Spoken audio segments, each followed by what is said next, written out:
30 अप्रैल 1945 Nazi army का Berlin शहर खंडरों का ढेर बन चुका था। एक ऐसी जगह जहां कभी जिंदगी की चहल पहल थी, वहां आज सिर्फ मौत का सन्नाटा पसरा हुआ था। हर तरफ सिर्फ तबाही, धुएं और मौत की बदबू थी जो हवा में घुल चुकी थी। दूर कहीं से आती सोवियत तोपों की गड़गड़ाहट अब इतनी करीब थी कि फ्यूरर बंकर की मोटी दीवारों के अंदर भी उसकी गूंज साफ सुनाई दे रही थी, जैसे कोई जायंट ड्रम बजाकर अंत का ऐलान कर रहा हो। जमीन के 28 फीट नीचे बने इस बंकर में अपनी जिंदगी के आखिरी पल गिन रहा था एडोल्फ हिटलर, वो आदमी जिसने कभी 1000 साल के साम्राज्य का सपना देखा था, जो मानता था कि जर्मन लोग सभी सभ्यताओं से ऊपर हैं और उनके पास पूरी दुनिया पर शासन करने का अधिकार है। वो अब अपने ही बनाए जाल में फंसा हुआ था और उसके पास बच निकलने का कोई रास्ता नहीं था। बंकर के अंदर अजीब सी खामोशी थी जो बाहर के युद्ध के शोर से भी ज्यादा डरावनी थी। हवा में एक भारीपन था, जैसे कोई अनकहा सच हर किसी पर हावी हो रहा हो। एक ऐसा सच जिसे कोई जुबान पर लाना नहीं चाहता था, लेकिन महसूस हर कोई कर रहा था। हिटलर की आंखें रात भर की बेचैनी और नींद की कमी से लाल थी। उनमें अब वो पुरानी चमक नहीं थी। उसका चेहरा पीला पड़ चुका था, उस पर झुर्रियां गहरी हो गई थी और उसके हाथ बुरी तरह कांपते थे। उसकी चाल में वो पुराना रौब नहीं था, उसकी बातों में वो कड़क अंदाज नहीं था। अब उसमें सिर्फ एक थका और हारा हुआ इंसान नजर आ रहा था। इसी बीच 30 अप्रैल 1945 की दोपहर करीब 3:30 बजे बंकर के अंदर से गोली चलने की आवाज आती है, जिसके बाद चारों तरफ सन्नाटा सा फैल जाता है। लाखों लोगों के हत्यारे हिटलर ने खुद को गोली मार ली थी और ईवा ब्रॉन, उसकी 16 साल पुरानी गर्लफ्रेंड जिससे उसने सिर्फ 36 घंटे पहले ही शादी की थी, उसने भी साइनाइड खा लिया था। लेकिन आखिर क्यों? दुनिया का सबसे बड़ा तानाशाह एडोल्फ हिटलर, जिसका पूरी दुनिया पर राज करने का सपना था, जिसने फ्रांस समेत बड़ी से बड़ी ताकत को अपने कदमों में झुका दिया था, उसने आखिर आत्महत्या क्यों कर ली? आखिर कैसे रहे हिटलर की जिंदगी के आखिरी 24 घंटे, जिनमें दुनिया का सबसे ताकतवर इंसान बेबस होकर रेंगने पर मजबूर हो गया था। The Red Army tonight is advancing up Berlin's three main boulevards with the greatest carnage history has ever seen. The German radio has just announced that Hitler is dead.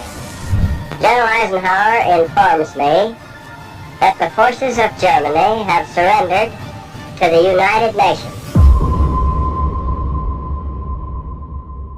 Adolf Hitler का जन्म 20 अप्रैल 1889 को Austria के एक छोटे से शहर ब्रोनो M इन में हुआ था।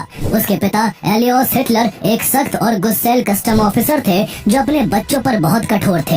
एलियोस अक्सर एडोल्फ को पीटते भी थे, जिससे उसके मन में पिता के प्रति एक कड़वाहट और विद्रोह की भावना पनपी।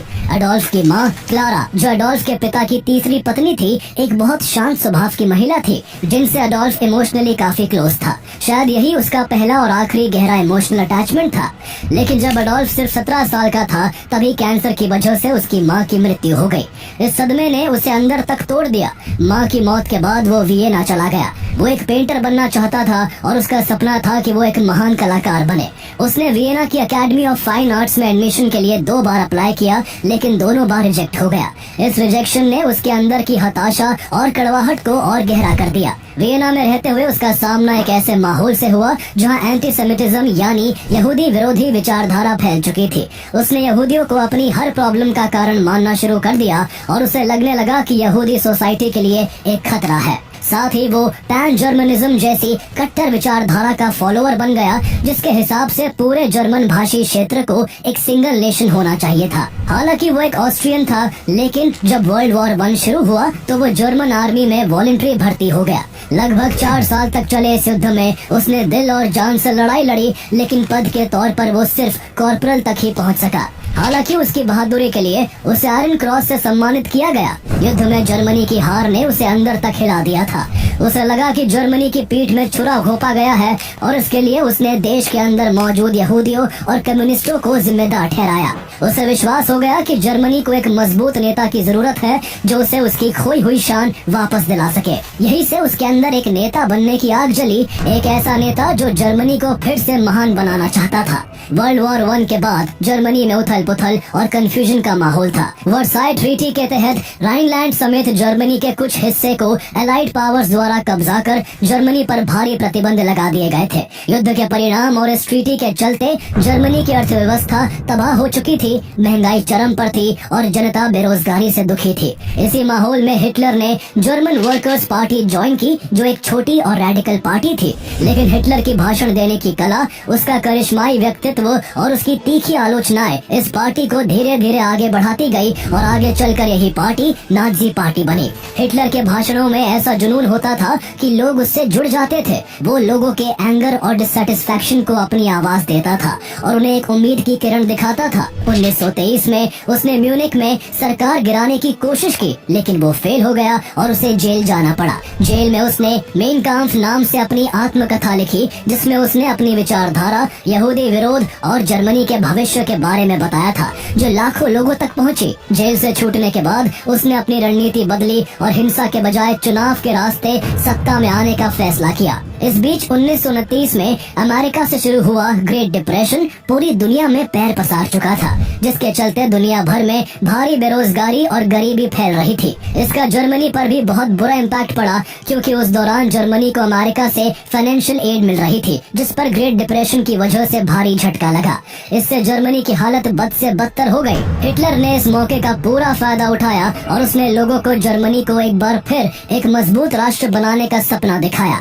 उसकी नाजी पार्टी तेजी से पॉपुलर होती चली गई और 30 जनवरी 1933 को जर्मन प्रेसिडेंट पॉल वॉन हाइडेनबर्ग ने अडोल्फ हिटलर को चांसलर नियुक्त कर दिया। यही वो पल था जहां से जर्मनी ही नहीं, पूरी दुनिया का भविष्य बदलने वाला था। चांसलर बनने के बाद उसने साम दाम दंड भेद की रणनीति अपनाते हुए जर्मनी की सारी पावर अपने हाथों में ले ली और देश को कठपुतली की तरह अपने इशारों पर नचाने लगा। उसने लोकतांत्रिक संस्थानों को कमजोर करना शुरू किया, सभी विरोधी पार्टियों को बैन कर दिया, प्रेस पर पूरा कंट्रोल कर लिया और जर्मनी में एक टोटलिटेरियन डिक्टेटरशिप स्थापित कर दी। अब देश में सिर्फ उसकी आवाज गूंजती थी और उसकी इच्छा ही कानून था। इसके बाद हिटलर ने वर्साई ट्रीटी को तोड़ दिया, जिसने जर्मनी पर भारी प्रतिबंध लगाए थे। उसने सेना को फिर से तैयार किया, जो युद्ध के बाद कमजोर हो गई थी।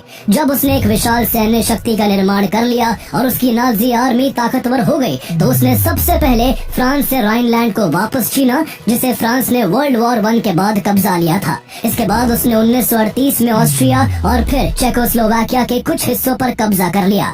दुनिया देख रही थी, लेकिन कोई उसे रोकने की हिम्मत नहीं कर सका, क्योंकि किसी को भी एक और वर्ल्ड वॉर नहीं चाहिए था। लेकिन हिटलर की महत्वाकांक्षाएं अब और भी बड़ी हो चुकी थी। अपनी बढ़ती हुई महत्वाकांक्षाओं और सत्ता के नशे में चूर हिटलर ने 1 सितंबर 1939 को पोलैंड पर हमला कर दिया। यही वो घटना थी जिसने वर्ल्ड वॉर 2 की शुरुआत कर दी। कुछ ही हफ्तों में पोलैंड हार गया। हिटलर की भूख यहीं पर नहीं रुकी। उसकी सेना ने जल्द ही फ्रांस, नीदरलैंड्स, बेल्जियम और डेनमार्क पर हमला कर उन्हें भी हरा दिया। इसके बाद जर्मनी ब्रिटेन को भी कड़ी चुनौती देने लगा। हिटलर की इस ताकत से पूरे यूरोप में दहशत का माहौल था। उसकी सेनाएं तेजी से आगे बढ़ रही थी और ऐसा लग रहा था कि कोई उन्हें रोक नहीं सकता। इसी बीच हिटलर ने इटली के तानाशाह बेनिटो मुसोलिनी को अपने साथ इस युद्ध में मिला लिया। इटली के अलावा जापान, हंगरी, रोमेनिया और स्लोवाकिया ने भी हिटलर के साथ आकर एक्सिस पावर को ज्वाइन कर लिया। जब हिटलर वेस्टर्न यूरोप के देशों को कब्जाता जा रहा था और उसको लग रहा था कि वो ब्रिटेन को भी बड़ी आसानी से हरा देगा, तभी उसकी नजर ईस्टर्न यूरोप की सबसे बड़ी ताकत सोवियत यूनियन को कब्जाने पर जा टिकी। यूँ तो इस युद्ध की शुरुआत में हिटलर ने पोलैंड को कब्जाने के लिए सोवियत की मदद ली थी और एक समझौता किया था कि जर्मनी और सोवियत यूनियन एक दूसरे को निशाना नहीं बनाएंगे। लेकिन हिटलर अब लगातार मिल रही जीत से इतना घमंड में आ गया था कि उसे यकीन हो गया कि वो जो चाहे कर सकता है। इसी गुरूर में उसने 22 जून 1941 को ऑपरेशन बारबरोसा के तहत सोवियत यूनियन पर हमला कर दिया। लेकिन यही उसकी सबसे बड़ी गलती साबित हुई। सोवियत यूनियन की विशालता, भयानक सर्दी और सोवियत की रेड आर्मी के कड़े प्रतिरोध ने जर्मन सेना को भारी नुकसान पहुंचाया। इसी बीच इस कहानी में एक बड़ा मोड़ तब आया जब 7 दिसंबर 1941 को जापान ने अमेरिका के पर्ल हार्बर पर अचानक हमला कर दिया। इसके बाद अमेरिका भी इस युद्ध में कूद पड़ा। अब ब्रिटेन सोवियत यूनियन और अमेरिका जैसे ताकतवर देश एकजुट होकर एक्सिस पावर्स के खिलाफ लड़ने लगे। हिटलर अब कई मोर्चों पर लड़ रहा था। इसी दौरान उसने जूस के खिलाफ अपनी नफरत को और ज्यादा बढ़ा दिया। उसने यहूदियों के खिलाफ फाइनल सॉल्यूशन के तहत लाखों यहूदियों को कंसंट्रेशन कैंप्स में सिस्टमैटिकली मारना शुरू कर दिया। ऑशविट्ज, ट्रेबलिंका और सोबिबोर जैसे कैंप्स में गैस चैम्बरों का इस्तेमाल करके लगभग 60 लाख यहूदियों को मार दिया गया। ये मानव इतिहास का सबसे बड़ा जेनोसाइड था। जैसे जैसे युद्ध आगे बढ़ा, जर्मन सेना कमजोर पड़ती गई। जर्मन आर्मी के लिए सोवियत की हड्डी जमा देने वाली ठंड में लड़ाई करना बेहद मुश्किल होने लगा, जिसका नतीजा ये हुआ कि हिटलर के 5 लाख सोल्जर्स सिर्फ स्टालिनग्राड की लड़ाई में मारे गए और वही 1943 की शुरुआत में उसके 91,000 सैनिकों ने सोवियत की रेड आर्मी के आगे सरेंडर कर दिया। ये वर्ल्ड वॉर 2 का सबसे बड़ा टर्निंग पॉइंट था। कुछ महीनों बाद जुलाई 1943 में इस जंग में हिटलर के सहयोगी इटली के डिक्टेटर बेनिटो मुसोलिनी को इटली की सत्ता से हटा दिया गया और एक नई सरकार बनाई गई, जिसने युद्ध से हटकर एलाइड फोर्सेस के साथ समझौता कर लिया। ये हिटलर के लिए एक और बड़ा झटका था। हर गुजरते दिन के साथ अब हिटलर की नाजी आर्मी थकती जा रही थी। हिटलर के जुनून भरे भाषणों का उन पर प्रभाव कम हो चुका था। युद्ध जो 1939 में शुरू हुआ था, वो हिटलर के पागलपन की वजह से खिंचते खिंचते 1945 तक पहुंच चुका था। इन 6 सालों में हालात पूरी तरह बदल चुके थे। जो हिटलर शुरू से हर जगह जीत रहा था, अब वो हार की कगार पर आ चुका था। फरवरी 1945 तक पूरी दुनिया में हिटलर के खिलाफ एक माहौल बन चुका था। दुनिया अब उस तानाशाह का अंत देखना चाहती थी। एलाइड फोर्सेस हर तरफ से तेजी के साथ जर्मनी की ओर बढ़ रही थी। जर्मनी के संसाधन और सैनिक कम होते जा रहे थे और उसे अब एक हारी हुई लड़ाई लड़नी पड़ रही थी। सोवियत यूनियन की तरफ से बर्लिन पर पहली बार 20 अप्रैल 1945 को जबरदस्त बमबारी की गई। संयोग से ये दिन अडोल्फ हिटलर का आखिरी जन्मदिन भी था। बस एक दिन बाद 21 अप्रैल की शाम तक रेड आर्मी के टैंक बर्लिन के बाहरी इलाकों तक पहुंच चुके थे। पूरा शहर धधक रहा था, इमारतें ढह चुकी थी, सड़कों पर जलती हुई गाड़ियां थी और हर तरफ बिखरी हुई लाशों ने तबाही का मंजर और भी डरावना बना दिया था। हिटलर का थर्ड राइक बनाने का सपना बिखर रहा था, जिसके तहत वो यूरोप के ज्यादातर हिस्सों को कब्जा कर ग्रेटर जर्मनी बनाना चाहता था। लेकिन उसे अब एहसास हो गया था कि उसका अंत करीब है। यही वजह थी कि उसने खुद को बर्लिन के एक अंडरग्राउंड बंकर में बंद कर लिया था, जिसका नाम था फ्यूरर बंकर। ये कोई मामूली बंकर नहीं था। ये जमीन से 28 फीट नीचे बना था और इसे हिटलर के पर्सनल आर्किटेक्ट एल्बर्ट स्पीर ने डिजाइन किया था। इसे पूरी तरह बॉम्ब प्रूफ बनाया गया था, ताकि ऊपर चाहे कितनी भी तबाही हो रही हो, लेकिन अंदर सब सुरक्षित रहे। इसी बंकर के निचले हिस्से में हिटलर अपने आखिरी दिनों में रहने लगा था। उसके साथ वहाँ उसकी लंबे समय की पार्टनर ईवा ब्रॉन, उसकी सबसे प्यारी फीमेल डॉग ब्लॉन्डी और कुछ चुनिंदा भरोसेमंद स्टाफ मेंबर्स रहते थे। यही बंकर अब उसकी जिंदगी के सबसे तनावपूर्ण और आखिरी पलों का गवाह बनने वाला था। बंकर के भीतर रहते हुए हिटलर अब बाहरी दुनिया की सच्चाई से कटता जा रहा था। उसे लगने लगा था कि उसके जनरल उसे धोखा दे रहे हैं और उसकी सेना अब उसके आदेश नहीं मान रही। कुछ हद तक उसका ये शक सही भी था। 23 अप्रैल 1945 को हिटलर को हरमन गोरिंग का एक टेलीग्राम मिला, जो जर्मन वायुसेना लुफ्टवाफे का चीफ था और हिटलर का सबसे करीबी साथी माना जाता था। गोरिंग ने उस संदेश में लिखा था कि अगर हिटलर अब फैसले नहीं ले सकता तो वो उसको पावर ट्रांसफर कर दे। हिटलर, जो पहले ही डिप्रेशन और घबराहट में था, इस टेलीग्राम को पढ़कर आग बबूला हो गया। गुस्से में आकर हिटलर ने गोरिंग को सभी पदों से हटा दिया और उसे गद्दार घोषित कर तुरंत गिरफ्तार करने का आदेश दे दिया। एक तरफ रेड आर्मी बर्लिन में घुसती जा रही थी और ऊपर से हिटलर के करीबी साथी उसके साथ गद्दारी कर रहे थे। उसे ये भी पता चला कि हेनरिक हिमलर, जो उसका एक और वफादार आदमी था और एलीट गार्ड फोर्स शुट्स्टैफल और सीक्रेट स्टेट पुलिस गेस्टापो का चीफ था, वो हिटलर की पीठ पीछे एलाइड फोर्सेस के साथ सीक्रेट पीस नेगोशिएशंस कर रहा था। ये हिटलर के लिए एक बहुत बड़ा धोखा था। वो आग बबूला हो गया और उसने हिमलर को ट्रेटर घोषित कर उसे भी सभी पदों से बर्खास्त कर दिया। उसने गुस्से में हिमलर के पर्सनल रिप्रेजेंटेटिव हरमन फेजलीन को मरवा दिया, जबकि फेजलीन हिटलर की गर्लफ्रेंड ईवा ब्रॉन का बहनोई था। अपने सबसे भरोसेमंद साथियों से ऐसा धोखा मिलने से हिटलर अंदर से टूट चुका था। वो अब और भी ज्यादा भ्रमित हो गया। उसे लगने लगा कि उसे हर कोई धोखा दे रहा है और अब कोई भी भरोसे के लायक नहीं बचा है। यही सब बातें उसे उस राह पर ले जा रही थी जिसकी कल्पना शायद उसने खुद भी कभी नहीं की थी। बंकर के अंदर माहौल अब और भी ज्यादा तनावपूर्ण होता जा रहा था। बाहर से सोवियत आर्टिलरी की आवाजें अंदर साफ सुनाई देने लगी थी। हर कोई जानता था कि सोवियत के सैनिक अब बहुत करीब आ चुके हैं। हिटलर की हेल्थ भी हर गुजरते दिन के साथ बिगड़ती जा रही थी। उसके अंदर पार्किंसंस डिजीज के लक्षण दिखाई देने लगे थे। उसके हाथ कांपते थे, चाल धीमी हो गई थी और चेहरे पर हर वक्त थकावट छाई रहती थी। वो अक्सर अपने कांपते हुए हाथ को छुपाने के लिए उसे जेब में रखता था। उसका चेहरा इतना ज्यादा पीला और थका हुआ हो गया था कि वो अपनी उम्र से 10 से 15 साल बड़ा लगने लगा था। जो भी अफसर उस बंकर में उससे मिलने आता वो उसकी हालत देखकर हैरान रह जाता। उसका पर्सनल डॉक्टर थियोडोर मोरल उसे हर रोज ग्लूकोज और विटामिन के इंजेक्शंस देता, लेकिन अब ये सब भी बेअसर हो चुका था। उल्टा उसको ये भ्रम होता कि उसको ड्रग्स दिए जा रहे हैं और वो अपने डॉक्टर को भी शक की निगाहों से देखने लगता। उसकी हालत दिन पर दिन बिगड़ती जा रही थी, जो उसके गिरते हुए मोरल का सबसे बड़ा सबूत था। वो पहले जैसा ताकतवर और प्रेरणादायक नेता नहीं रह गया था, बल्कि एक टूटा हुआ और हारा हुआ इंसान था जो अपने ही बनाए जाल में फंस चुका था। 29 अप्रैल 1945 की जब सुबह हुई तब बर्लिन के ऊपर सूरज भले ही उग रहा था, लेकिन फ्यूरर बंकर के अंदर खौफ और घुटन का गहरा अंधेरा पसरा हुआ था। बाहर लगातार गोले बरस रहे थे। हवा में बारूद की गंध और मौत का डर हर तरफ फैला हुआ था। हिटलर ने पिछली रात मुश्किल से कुछ घंटे की नींद ली थी और वो भी बेचैनी भरी। उसकी आंखें सूजी हुई थी और उसके चेहरे पर हार और थकावट साफ दिख रही थी, जैसे उसने अपनी सारी ऊर्जा खो दी हो। सुबह की पहली खबर भी उसके लिए अच्छी नहीं थी। युद्ध में हिटलर का सहयोगी रहा बेनिटो मुसोलिनी और उसकी मिस्ट्रेस क्लारा पेटाची को इटालियन पार्टीजन्स ने गोलियों से छलनी कर दोनों के शरीर को मिलान में पब्लिकली लटका दिया था।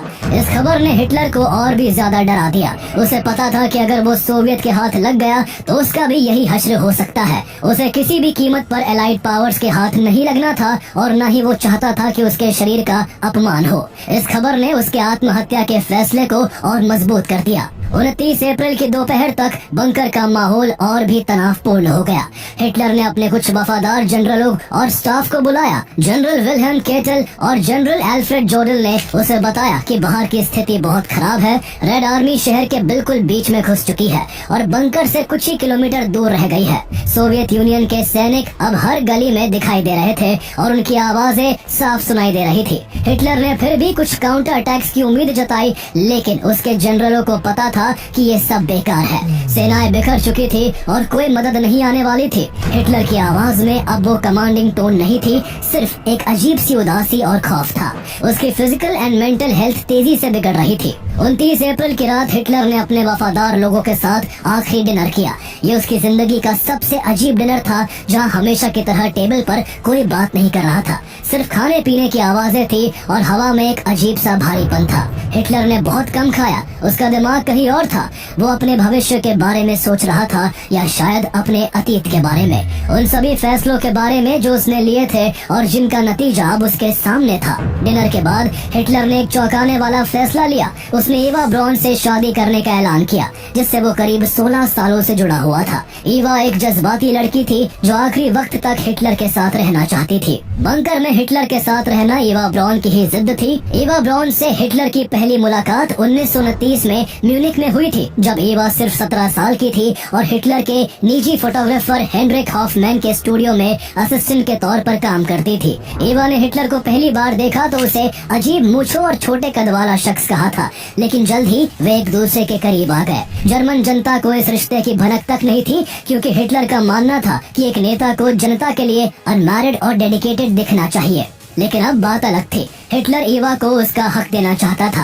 रात के करीब 12 बजे एक छोटे से कमरे में कुछ वफादार साथियों की मौजूदगी में ये शादी हुई। ईवा ने एक काली ड्रेस पहनी थी और हिटलर का चेहरा थका हुआ और उदास था। ये कोई जश्न नहीं था, बल्कि एक डाउन हार्टेड रिचुअल था जो मौत के साए में निभाया गया। बदकिस्मती से ये शादी सिर्फ एक दिन की ही होने वाली थी।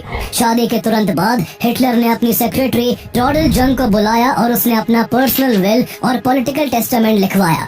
ये डॉक्यूमेंट उसकी आखिरी इच्छाओं और इंस्ट्रक्शंस को समेटे हुए था। इस दस्तावेज में उसने एडमिरल कार्ल डोनिट्स को अपना उत्तराधिकारी घोषित किया और जोसेफ गोबेल्स को चांसलर बनाया। उसने हेनरिक हिमलर और हरमन गोरिंग को देशद्रोही घोषित कर उन पर अपनी हार का ठिकरा फोड़ा। उसने अपने यहूदी विरोधी विचारों को दोहराया और अपने कामों को सही ठहराया।